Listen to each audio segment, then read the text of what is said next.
பரலோகம் போறதுக்கு ஒரு தகுதி வேணும். அந்த தகுதி நம்மள்ட்ட இருக்காங்கிறத கொஞ்சம் நம்ம தெரிஞ்சுக்கணும் இல்லையா? இப்போ பரலோகம் போறது யாரால போக முடியும்?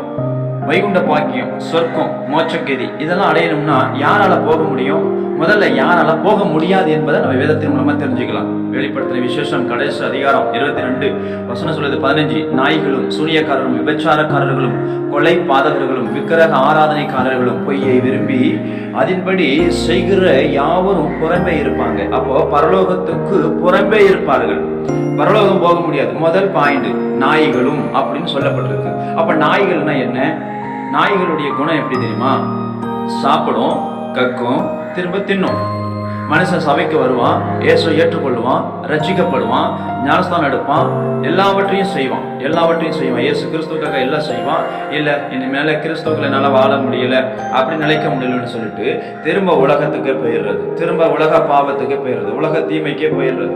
என்னால பரிசுத்தமா வாழ முடியல, நீதிமானா இருக்க முடியல, ஜெபிக்க முடியல, தேவனை தேட முடியல, பைபிளை வாசிக்க முடியலன்னு சொல்லிட்டு என்ன பண்ணுவான்? சோத்திரம் ஏதோ மதத்தை, சில பேர் மதத்தை குறித்து பேசுறாங்க. நான் தாய் மதத்துக்கு வந்துட்டேன், அந்த மதத்துக்கு வந்துட்டேன், இது மாதிரி பல காரியங்களை விலகி போறாங்க. உண்மையா இருக்க முடியல, பரிசுத்தமா இருக்க முடியல, திரும்ப அந்த பாவத்தையே தொடர்வது, திரும்பவே அந்த பாவத்தை செய்யறது, திரும்பவே அந்த அக்கிரமத்தை செய்யறது, திரும்பவே அந்த துணிகரமான காரியங்களுக்குள்ள இறங்குறது. இதெல்லாம் நாய்கள். இந்த நாய்கள் பரலோகம் போக முடியாது.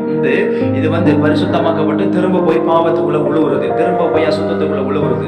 சோ தேவனுக்கு மையம் உண்டாகும். நாய்கள் சொல்லப்படுகிறது போல இந்த நாய்கள் சாப்பிடுறத திங்கும், திங்கிறத கக்கும், கக்கிறத திங்கும். இப்படிப்பட்ட மனுஷர்கள் பரலோக ராஜ்யத்துக்கு போக முடியாது. அடுத்தது சூனியக்காரர்கள், மந்திரம் பண்ணி, செய்வனை பண்ணி, பில்லி சூனியம் பண்ணி, சூனியக்காரர்கள் அடுத்த குடும்பங்களை செய்வனை பண்ணி, மந்திரம் பண்ணி கெடுக்கிறவங்க பரலோகம் போக முடியாது.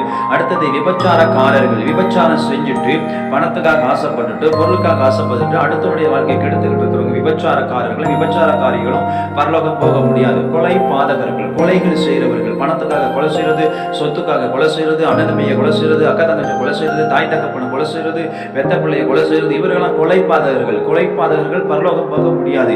அடுத்தது விக்கிரக ஆராதனைக்காரர்கள், இயேசு நாமம் மகிமைப்படுவதாக விக்கிரகம்னு சொல்லப்படுகிறது போல இன்னைக்கு எல்லா தெய்வத்தையும் ஒரு சொருவத்தை உருவாக்கி, ஒரு பொம்மையை உருவாக்கி அதை தெய்வம் என்று சொல்லி மரத்தை, செடி கொடி, சோத்திரம், சூரியன், சந்திரன், நட்சத்திரம் இப்படின்னு சொல்லி பல தெய்வத்தை, இயேசுநாதருக்கே ஒரு சிலையை பண்ணி, மரியாளுக்கு ஒரு சோத்திரம் சிலையை பண்ணி, அந்தோனியருக்கு ஒரு சிலை பண்ணி, இப்படி சபரியாருக்கு ஒரு சிலையை பண்ணி, இப்பெல்லாம் இப்படி பண்றவங்க பரலோகம் போக முடியாது. இவங்கெல்லாம் யாருன்னா விக்கிரக ஆராதனைக்காரர்கள். இவர்கள் பரலோக ராஜ்யத்துக்குள்ள போகவே முடியாது.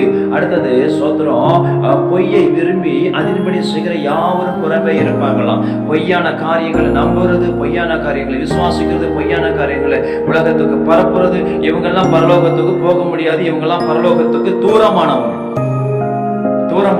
பரலோகம் போக முடியாது. இயேசுவின் நாமத்தினால பரலோகம் போக முடியாது. இயேசு சொல்லுகிறாரு, பரிசுத்தம் இல்லாமல் ஒருவனும் தேவனை காண முடியாது.